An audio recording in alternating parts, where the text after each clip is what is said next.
Bismillahirrahmanirrahim. Assalamualaikum warahmatullahi wabarakatuh. Saya Salsabila Marwati Rifai, NPM 22082660128. Pada kesempatan ini di blog MOI, saya akan menjelaskan sedikit tentang lymphoid system.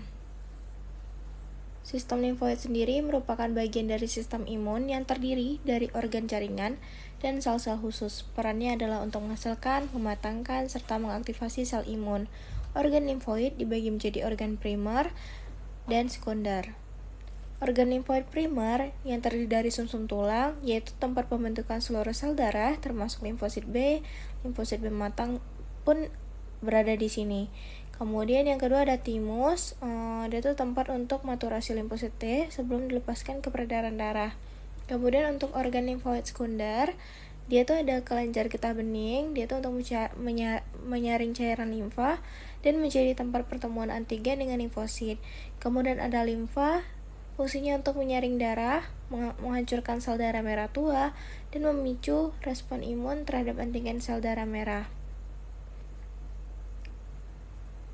Kemudian ada MALT atau mucosa associated lymphoid tissue. Jadi dia itu merupakan jaringan limfoid di saluran pernapasan, pencernaan, dan urogenital. Contohnya tonsil, plak Peyer, dan appendix. Fungsi sistem limfoid sendiri, dia itu dapat membentuk dan mematangkan sel imun seperti limfosit B dan T. Kemudian mempertahankan tubuh untuk melawan patogen. Kemudian menyaring cairan limfa dan darah dari antigen, serta membentuk memori imun agar tubuh lebih cepat melawan infeksi berikutnya. Kemudian ada pun histologi dari sistem limfoid. Yang pertama, sumsum tulang. Terdapat sel hematopoietik, stroma, serta sinus vena. Kemudian pada timus terdapat kapsul, korteks, limfosit T imatur, serta medula seperti limfosit T matur dan badan hasal seperti pada gambar. Kemudian ada kelenjar getah bening, itu terdapat kapsul, korteks, parakorteks, dan medula seperti pada gambar. Dan kemudian ada limfa, dia terdapat pulpa putih ataupun imunologis dan pulpa merah akibat dari filter eritrosit. Kemudian ada pun patofisiologinya. Patofisiologi ini mencakup berbagai mekanisme gangguan pada organ dan sel imun yang menyebabkan kelainan klinis. Gangguan dapat berupa imunodefisiensi, baik kongenital seperti di George syndrome, akibat karena adanya kegagalan maturasi sel T, akibat tidak adanya timus, atau didapat seperti HIPH yang merusak sel T CD4+. Sehingga respon imun itu dapat menurun.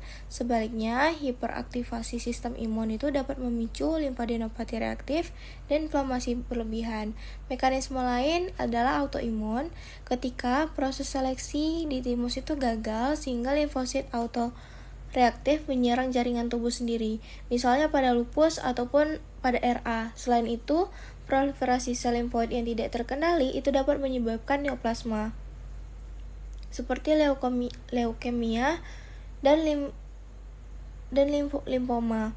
Gangguan organ spesifik juga termasuk dalam patofisiologi, misalnya splenomegali akibat infeksi kronis, limfadenitis pada kelenjar getah bening, atau MALT limfoma yang muncul akibat adanya infeksi kronis di mukosa. Kemudian untuk diagnosis dari kelainan sistem limfoid ini dilakukan melalui kombinasi pemeriksaan klinis, laboratorium, dan penunjang. Pemeriksaan fisik meliputi palpasi kelenjar getah bening untuk menilai adanya pembesaran, konsistensi, dan nyeri tekan, serta pemeriksaan limfa untuk mendeteksi splenomegali. Dari sisi laboratorium, itu pemeriksaan darah lengkap dengan hitung diferensial leukosit itu penting untuk menilai jumlah limfosit dan kemungkinan sel abnormal. Pemeriksaan imunologi seperti flow cytometry itu dapat digunakan untuk menganalisis subpopulasi limfosit, sedangkan tes antibodi ataupun serologi itu dapat membantu untuk mendeteksi penyakit infeksi maupun autoimun. Pada kasus tertentu, diperlukan biopsi kelenjar getah bening ataupun aspirasi sumsum tulang untuk memastikan diagnosis keganasan hematologi. Penunjang radiologi seperti USG, CT scan, MRI, ataupun PET scan itu digunakan untuk mengevaluasi ukuran, distribusi, serta stadium penyakit pada gangguan sistem limfoid. Kemudian ini referensi yang dapat saya gunakan. Kurang dan lebihnya saya mohon maaf. Saya akhiri. Assalamualaikum warahmatullahi wabarakatuh.